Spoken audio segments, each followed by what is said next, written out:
In 2006, the 7th generation of gaming had officially kicked off, the Xbox 360 having released a year before, scamming 5 million people with a defective system that would break before the decade was over, the PS3 releasing a year after the 360 for $500, which couldn't cost that much more at the time. Oh my god! Reducing the price by $100 a year later after the console did this, then releasing the Slim 2 years later in 2009, reducing the price by another $100, then reducing it by another $50 2 years after that to just barely beat the 360 in the end, which still feels wrong to this day.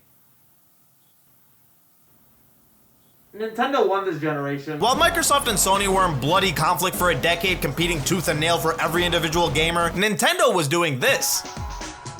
And this. My body is ready. And this. This is great, Daddy. Look at that boy. And not only winning, but winning so badly that Microsoft tried copying them with the HAL 9000. I don't know what's the bigger scam, the white Xbox or the Kinect, making Nintendo the top dog in the gaming industry once again after being in third place just a generation before, the ties now having completely shifted. Sony was playing catch up and being Mr. Consumer Friendly, hoping we'd forget about the kidney they were trying to forcefully rip away from us a decade earlier. And Xbox getting such a big head after coming in third place that they genuinely killed themselves so badly with the one and trying to make it an internet required system. Fortunately, we have a product for people who aren't able to get some form of connectivity. It's called Xbox 360. To the point where they're still trying to recover 12 years later. And Nintendo becoming the egomaniac that Sony was 10 years before, releasing the Wii U in 2012, which sold... Hold on, I have to scroll lower. Hold on, I have to scroll lower. Hold on, I have to scroll lower. There it is, 13 million units, 86% less than their previous console. That's insanity. But they at least beat the PS Vita, allegedly. If you can't confidently say you beat the Vita, there is a problem. The tides having switched again. Sony was now on top, Xbox was being Xbox and Nintendo being in third. Until 2017 where the Switch released and, hold on, I have to scroll higher. Hold on, I have to scroll higher. Hold on, I have to scroll high. Oh my god, 150 million? Completely dominating the PS4 and Xbox One as the pendulum that is the gaming industry continued to swing, but it's 2025 now. Shit changes. I mean, not really. The Switch is still pissing on the all-powerful PS5 and Series X and like badly, but it's also less powerful than this phone. And that's not a joke. So clearly it was time for an upgrade, which would be announced in January of 2025. Nintendo don't. As on the 16th of January, after 8 years of the Switch being Nintendo's only mainline console and years of fans begging Nintendo to do anything because the Steam Deck was running Nintendo's own games better than them, they finally announced the Nintendo Switch 2 with no fancy gimmicks that we've been used to from Nintendo, like the motion controls with the Wii or remote to TV with the U or fucking 3D that everyone turned off. Just an improved and beefed up version of the Switch like you see from Xbox and PlayStation. And you know what? I get that. If it ain't broke, don't fix it. If I sold 150 million units of something that was working, I wouldn't then turn around and say, "Oh, that was great and all, but check this out. Nintendo VR, $5.99. Where'd our money go?" As last time they did that, they ended up selling potentially more than the Vita, so this is an understandable move. And with this announcement, we got the design, and that's it. Told to wait till April, which would be here in no time, with a Nintendo Direct revealing everything that there is to know about the Switch 2 except for the price, like Mario Kart World, the first new game in the series after 11 years, showing off all the new driving mechanics, a Forza-style open world, characters like Cow, and the penguin that I threw off a cliff, Fishbone. How are they driving a car? All for the low price of... Oh, okay, never mind. The C button. Cool, we finally get to figure out what this does after months of people speculating, and what it does is Discord. No, literally, that's just fucking Discord. Voice calls and party chats with your friends. Incredible. We caught up to the 360 in 2005. Genius Nintendo. All with the Nintendo Switch online membership.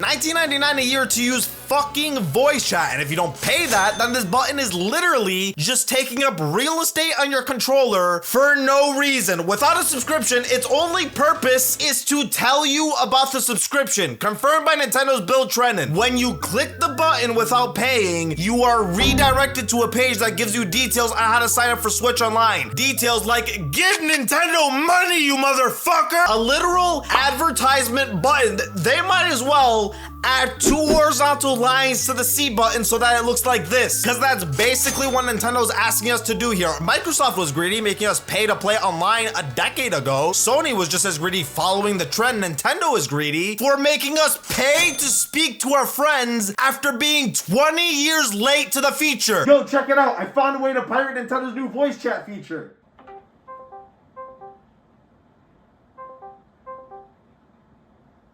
But Kang, Nintendo says, can phone calls do this? What am I looking at? This is the best that they could get it to run for the trailer? Good God, what's it gonna look like in person? $19.99 a year for a 5 FPS screen share. Meanwhile, Discord can share their screen for free at the same resolution as the Switch 1, and that's not a joke. But hey, that's fixed with the Switch 2. 1080p, 120 FPS screen, not bad. OLED, right? OLED. It's OLED. The LCD screen is more vivid. But the Joycon analog stick's there.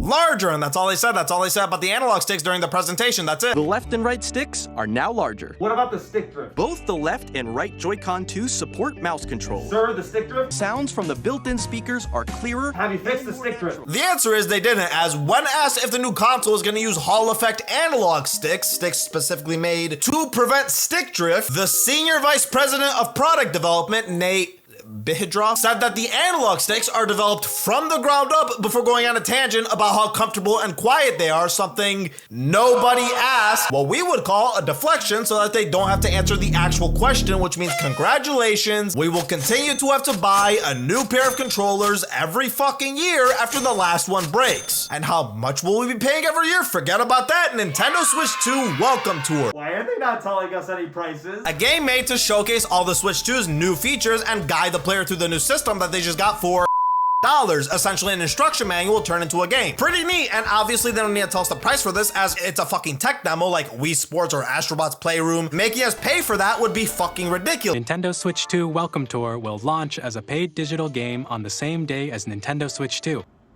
Oh no. $10. This will cost $10. Of course, this wasn't said in the direct, why would it be? But it was revealed after that this tech demo will not come packaged like what they've done before with games that are 20 times more replayable and superior, but instead will cost $10. And if you don't want to hear this unqualified white guy complain about how ridiculous that is, okay, how about these other qualified men? Former president of Sony. What do you think about this decision to charge $10 for this game? Yeah, I just don't understand. And the former president of Nintendo of America. Reggie's body was not ready for that. When even CEOs are I just don't understand. baffled by this choice, you are being overly greedy. But look, they made the cartridges red I don't fucking... and are releasing the console on June 5th. Okay, how much? No. How much is the... Shut up. And they're offering upgraded versions of Switch 1 games, sort of like Sony and Xbox did with the Series X and 5. Improved visuals, frame rate, and even new features, all for free unless you're Sony. But after all the controversy that happened with the PS5 and their $10 upgrades, surely Nintendo will go the Xbox route and make it free. If you already own the Nintendo Switch version of a game, you can play the Nintendo Switch 2 edition by purchasing an upgrade pack.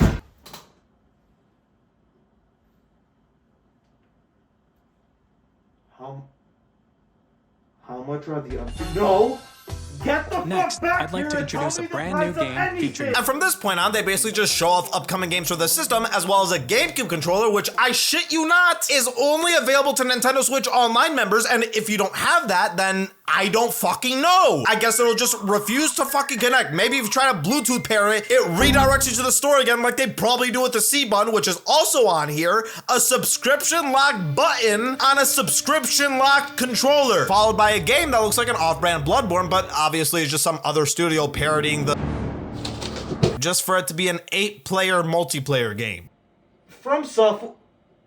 What the fuck? And ending with the reveal of Kirby Air Riders returning and a fantastic showcase of the amazing looking Donkey Kong Bonanza that had a suspicious lack of Diddy Kong. Free Diddy, he did nothing. Okay, wait, a solid library of games and dozens more that I didn't even mention launching with the system before revealing the versions of the Switch 2 available at launch. This is it. This is where they're gonna reveal the price of something. They're gonna do it. They're gonna do it. For more details, please check the official Nintendo Switch 2 website, which goes live later today. We've covered a lot of information, but that's all we have to share for today. Where is it? Where is it? What's the price? What are they hiding from us? What are they? Oh my god! $80? After the Direct, there were lots of things discovered that Nintendo was shadily hiding, not mentioning or beating around the bush because they knew this was gonna be the result. Justified outrage at the fact that Nintendo was bumping up the MSRP of games from $70 to $80 fucking dollars for Mario Kart. Not some fucking big, advanced, innovative game that pushes the boundaries of the industry, but a racing game that has a big map. Forza's been doing racing on big maps since 2012. You don't see them fucking my wallet? But because it's Mario Kart and the franchise is such a fucking phenomenon that no matter what, no matter how much of a storm the community bitches up, Nintendo will feel comfortable enough to price it at whatever the fuck they want because they know its general audience will buy and eat it up without thinking twice about it. And unfortunately, they're probably fucking right because this exact scenario happened 4 years ago. As allow me to ask you, what was the MSRP of gaming 1 generation ago? Well, how about that? $60, $10 less than it is right now, an MSRP that lasted for nearly 2 fucking decades when Activision bumped up the price from 50 to 60 with Call of Duty 2. Activision being greedy? With Call of Duty? Some things never fucking change, and since that increase in 2005 with the 7th gen 360, PS3, and Wii, AAA gaming costed $60. Whatever happened to that? How did we go from $59.99 for a decade to suddenly jumping to the oral sex price? Well, all it took was a little fucking LeBron as 2K of all fucking games that could have possibly made the switch, a fucking basketball game that's identical to the one they released 12 months before for $60, just randomly announced that NBA 2K21 was gonna cost $69.99 on next-gen consoles due to, quote, increased development cost. Development cost? You guys develop stuff? What fucking development cost? You release the same game every year. And after that announcement, all it took was Sony to follow suit, releasing their first-party games at $70, and here we are. Thank you, sports fans. Not only have you fucked the industry with microtransactions, you fucked us with a higher MSRP, and you fucked yourself by getting scammed into buying the same game every year. And that's where we've been ever since, and are at the crossroads we find ourselves in right now, just 4 years later. Last time, it took nearly 20 fucking years for us to face the probability of games' MSRPs going up. This time, it took 4 for these greedy fucks to want more, which is why Mario Kart World is $80, meanwhile Donkey Kong Bonanza is still $70, because Nintendo is fucking around. They are fucking around to find out how much they can get away with. They know Donkey Kong's fan base is more niche and more hardcore and more willing to throw a ruckus and vote with their wallets compared to Mario Kart, which is filled with casuals, and I don't mean that as an insult, but it's made up of a group of people who just don't have the same level of awareness or familiarity or care with the broader gaming industry to fully realize how bad this price tag is and how badly Nintendo is fucking us over, especially when we do not even own the fucking game. Nintendo is raising the price, expecting us to pay $10 more on games we are not going to own. The newly changed red keycard simply acts as the name change implies, a key to allow you to download the full game off the internet in the exact way that you would have done if you bought it digitally. The game is not on the cartridge. If the internet goes out, you cannot simply pop in the cartridge and play the 1.0 version of the game. There's no game on there. This simply allows you to download the digital version of the game. It is no different than scratching off the code on the back of a gift card. What is the point? I have paid $80 for the physical version to perform an extra step in grabbing the case, taking out the card, and popping it into the console every time I want to play a game. I am genuinely inconveniencing myself with the gain of nothing. I hate myself, but not this much. The entire point of physical copies, of physical versions of a game, is that we physically own that copy. We own that. We legally, no matter what, no company can take that away from us.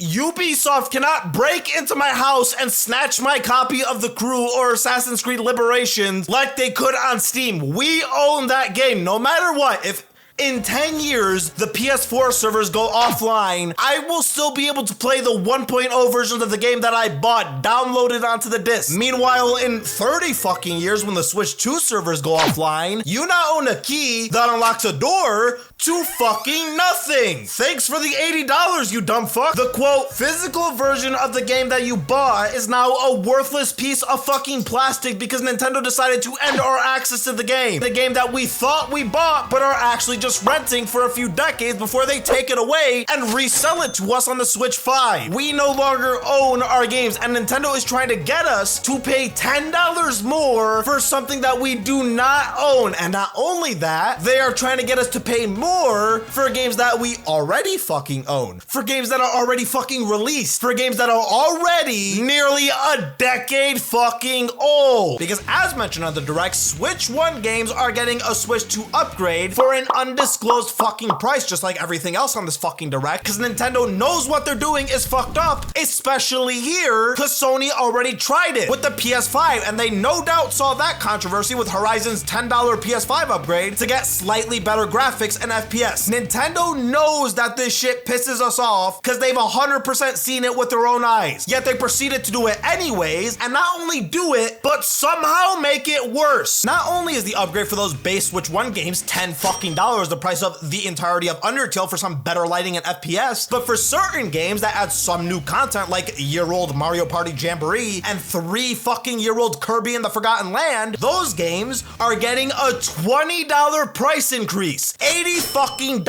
unless your Mario Party Jamboree, as its new addition, Jamboree TV, requires an additional $50 camera just to function. $130 fucking for already released Mario Party Jamboree, a year-old game. Why not just package Jamboree TV with the camera, since that's probably the only game that's gonna really support it? Why? Why couldn't you do that? At the very least, you could say that those Switch 1 games had some new content to justify the $20 upgrade and $80 price tag for old games. Maybe you could justify that. But how the fuck do you justify 2-year-old Tears of the Kingdom, which adds fucking nothing, being hiked up above MSRP to 80? For what? For what upgrades? What did the game get? There's no new modes, there's no new features, no new nothing. Lighting upgrades, higher FPS, a fucking app on your phone.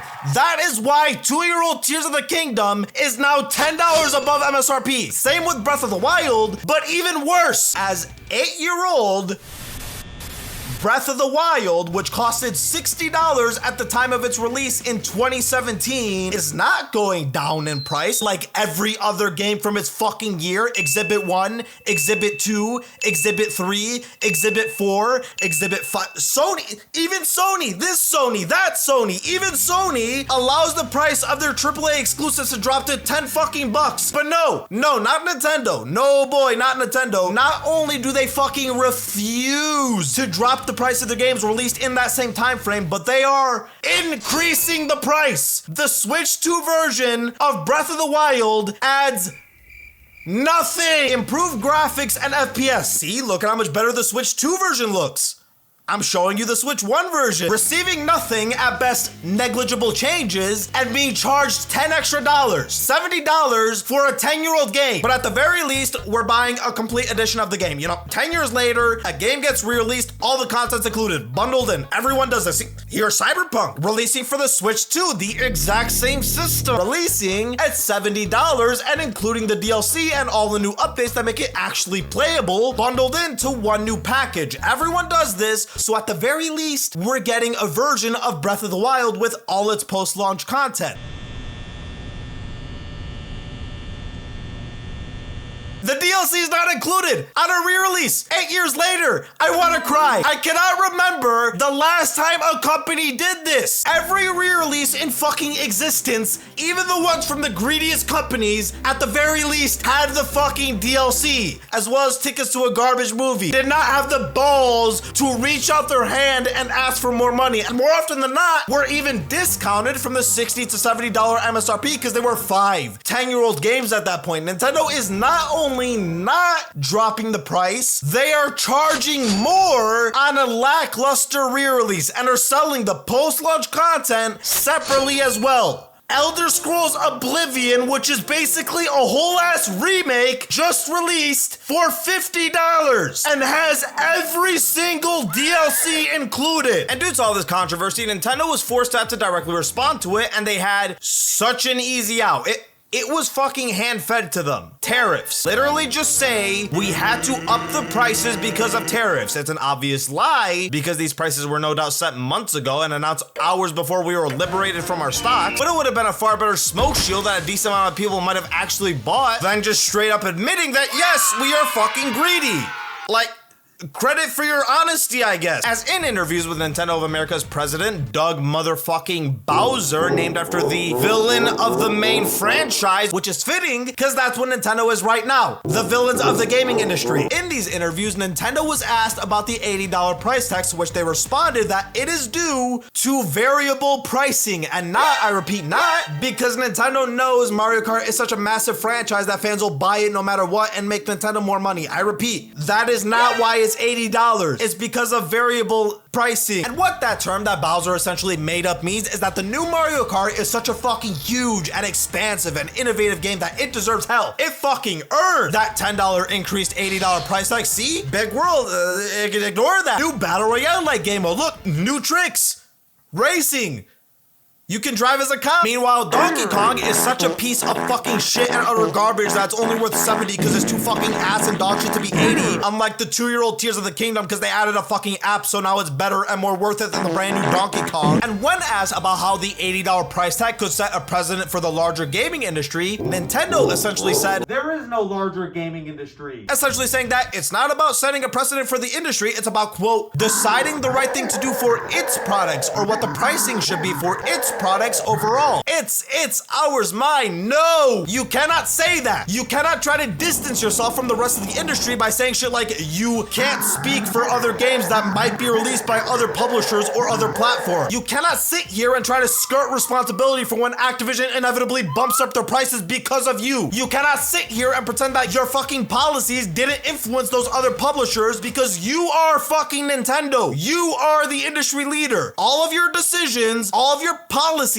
affect those other publishers or platforms because you cannot act and pretend like EA isn't currently salivating at the idea of selling their fucking games at $80 a pop because of the precedent you are setting. You cannot try to lie and say, oh, we've been doing this for years. What's the big deal? We've been using variable pricing since the Switch, like you do a sentence later, because that is a bold-faced fucking lie and you fucking know it. Even in the previous generation, we had some variability. No, you did not have some variability. You had one variability if we're being generous. Tears of the Kingdom. That is the only one. That is the only game that you priced at $70 instead of the usual $60. And would you notice that was 2 years after 2K had already set the MSRP at that. That's why nobody cared at that point. If you truly had some variability like you want to pretend, then ARMS would have been $30 to $40. The Mario Sports Series 2. Instead, those were all fully $60 unless your variable pricing means that games could only be $60 to $90, which is fucking convenient for you. Otherwise, do not fucking sit here and pretend like none of this is new and that you've always done this, because no, you have not. You've never set one of your games at above MSRP because it's what your arbitrary variable price demanded. You're just being fucking greedy and seeing how much money you can siphon from your fan base. And if it's too much, well then fortunately, Bowser has a product for people who aren't able to afford the Switch 2.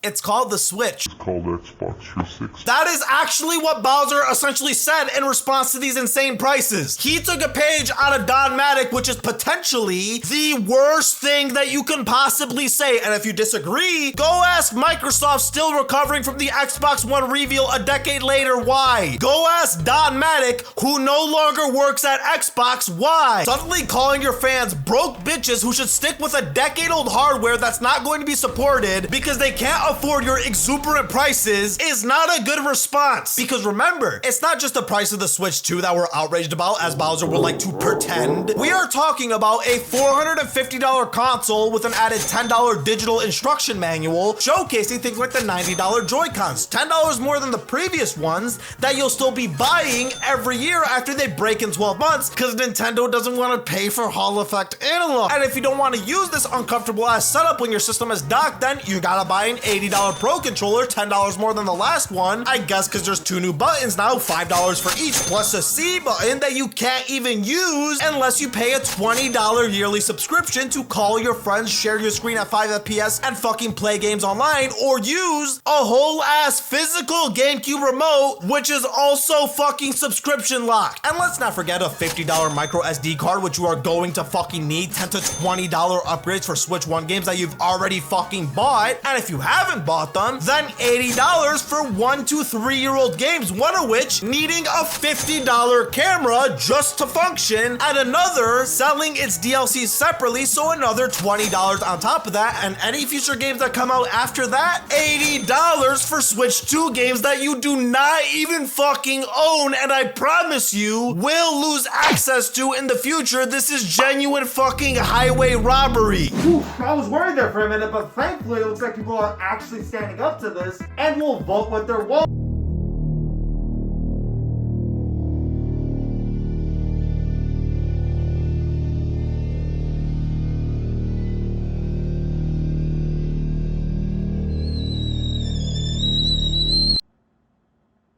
We are fucked.